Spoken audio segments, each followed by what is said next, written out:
Well, it deals with the plague, the Black Death in 1348-49 when it was at its peak.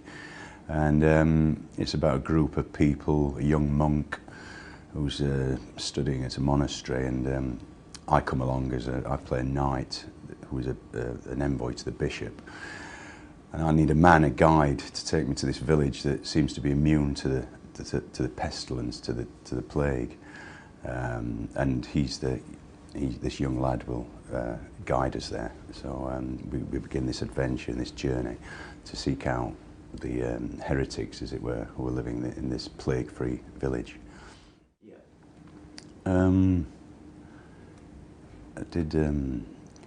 There was one good one. I did Macbeth on stage, and that was a brilliant sword. It was made out of what they make aircraft, the metal they use for aircrafts. It's very strong. It's very flexible. It doesn't break or fracture, and that was a good sword. There's a lot of them, but I suppose the favourite is the one I used in Sharp, which was an original kind of. It's not a sabre. It's a long sword. It's about that long. And it was a cavalry sword, which I used throughout filming Sharp for about 15 years. So I've got it at home, actually. Not really. We always do a little bit of training to begin with. You know, we always just get together before we start shooting properly, just so we know what we're handling and what we're dealing with, and just to get this kind of style of the fighting right for that particular period in time. Yeah.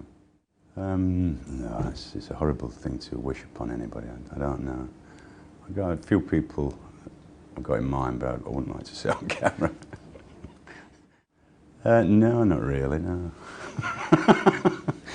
No, it depends, you know. I enjoy riding and stuff, but it depends what character you play. You just, you know, it's always. I always enjoy films where there's riding involved, and it's always a bit more spectacular, a bit more exciting and dramatically. Great creatures. Probably my taste in food, gravy and stuff like that, mushy peas. You know what I mean? Do I what? Chop sauce. Did you have Chop sauce? No. Is that Chinese? Brown sauce. Don't like brown sauce. Don't like any sauces except Henderson's relish.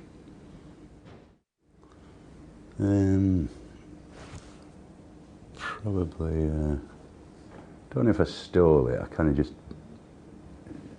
you know, borrowed it for a while, and nobody asked me where it had gone. But I suppose the best thing would be, I don't know if I've really stolen anything, you know. I know a few people did in Lord of the Rings, like Orlando Bloom stole a few things, which is true, which you weren't supposed to do. But I've never really nicked anything, no.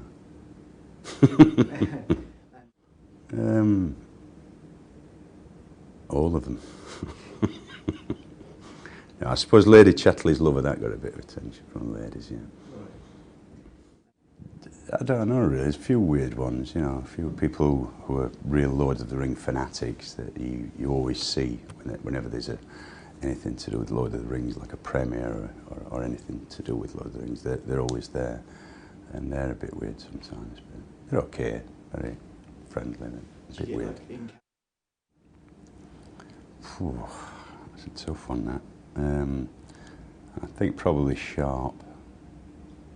Yeah, it's a bit quicker and a bit dirtier, really, you know. Proudest moment. I don't know. I suppose when I did When Saturday Comes, I played a Sheffield United player at going on the pitch at Bramall Lane, and played in front of all our fans and the cop at the cop end, and they all got behind me, and you know, I was very proud of that. I don't know really. I mean, it's difficult because you get into theatre and you end up with, you know, a 6-month run, you know, and it kind of puts you out of the picture for other things. I mean, it is very exciting. It's very thrilling, you know, to do theatre. But you know, at the moment, I'm just kind of doing films and stuff. But I actually did Waiting for Godot. That's one of the first plays that I did at drama school, and that was good. So, but a film called Airborne, I'm not saying anymore.